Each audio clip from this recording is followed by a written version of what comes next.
France, le service national universel. Entre espoir et scepticisme, Emmanuel Macron avait confirmé vouloir instaurer un service national universel lors de ses vœux aux armées, en janvier 2018.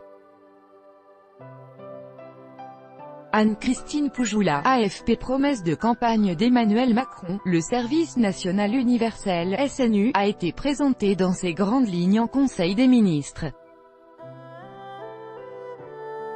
21 ans après l'abandon du service militaire, les jeunes Français, garçons et filles de 16 ans, devront se rendre disponibles pendant un mois dans des lieux restant à préciser, pour renforcer la cohésion sociale. Avant même le début d'une consultation, ce dispositif provoque beaucoup de réserves, notamment parmi les organisations de jeunesse.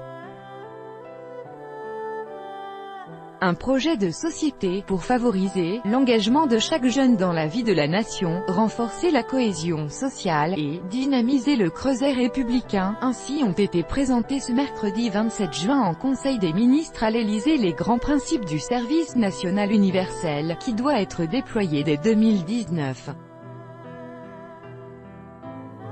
À terme, tous les Français seront concernés, aux alentours de 16 ans, par ce dispositif, aboutissement du parcours citoyen débuté à l'école primaire et poursuivi au collège.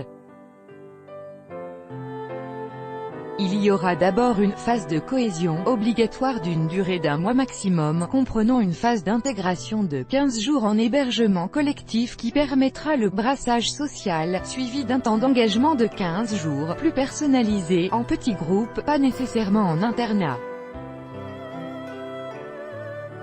Une deuxième phase facultative sera proposée avant 25 ans, d'une durée de 3 à 12 mois, pour ceux qui ont envie de s'engager davantage encore, explique le ministre de l'Éducation nationale Jean-Michel Blanquer, dans des domaines aussi variés que la défense, l'environnement, l'aide à la personne, le tutorat, la culture.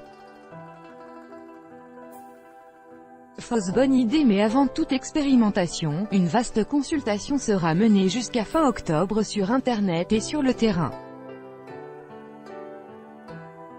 Elle impliquera les parents d'élèves, les syndicats d'enseignants, des collectivités territoriales, mais aussi la jeunesse et des organisations qui la représentent.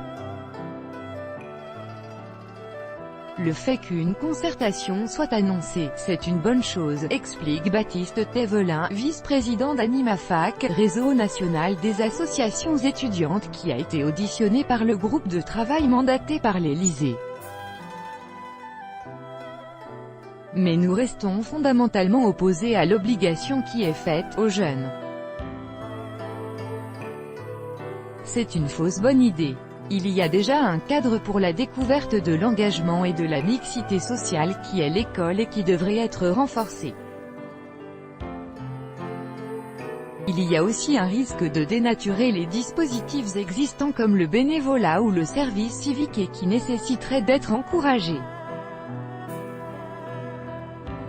Autorité et paternalisme. Le caractère obligatoire du SNU, c'est ce qui crispe le plus les organisations de jeunesse. La FAGE, Fédération des associations générales étudiantes, dénonce les contradictions de l'exécutif et la manière qu'a Emmanuel Macron de s'adresser aux jeunes.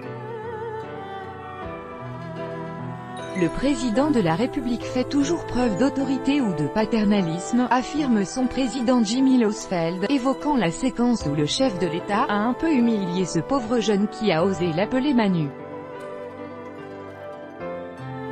Il dit avoir le même sentiment avec le service national universel, où l'on rendrait les jeunes responsables de beaucoup des maux de la société, pour les remettre dans le droit chemin. Jimmy Losfeld critique également l'ambition de faire de la mixité et de la cohésion sociale en seulement un mois, pour une somme colossale. Quand on voit qu'on manque d'argent pour les hôpitaux, les EHPAD, les universités, les écoles. Le président de la FAGE parle d'un dispositif un peu démago. Face aux interrogations sur le financement, le ministre de l'Education répond que le sujet budgétaire sera de toute façon traité. Comme on dit parfois, l'intendance suivra. Mémoire mythifiée du service militaire. Au-delà des réticences des organisations de jeunesse, il y a celle des militaires et des gendarmes qui seront mis à contribution pour des missions d'encadrement. On demeure dans un flou sur les modalités et surtout sur les finalités de ce que le candidat Macron avait annoncé pendant la campagne comme un service militaire, explique Bénédicte Chéron, chercheur spécialisé dans les relations entre l'armée et la société. Les gens qui y sont favorables invoquent le brassage social et la nécessité de créer un moment et un lieu où les jeunes Français puissent se rencontrer. Cet argument repose sur une mémoire mythifiée du service national tel qu'il a existé. Bénédicte Chéron rappelle qu'à l'époque du service militaire obligatoire, le brassage social n'était qu'une conséquence secondaire de l'objectif premier qui était d'apprendre à chaque génération à porter les armes. Ce n'est pas la fonction des militaires d'assurer le brassage social. On a tendance à voir les armées comme un fournisseur de cadres socio-éducatifs, parce qu'ils savent mettre en œuvre des dispositifs d'intégration qui sont utiles pour être efficaces au combat, mais le sens de ces valeurs militaires, ce n'est pas de devenir une œuvre socio-éducative.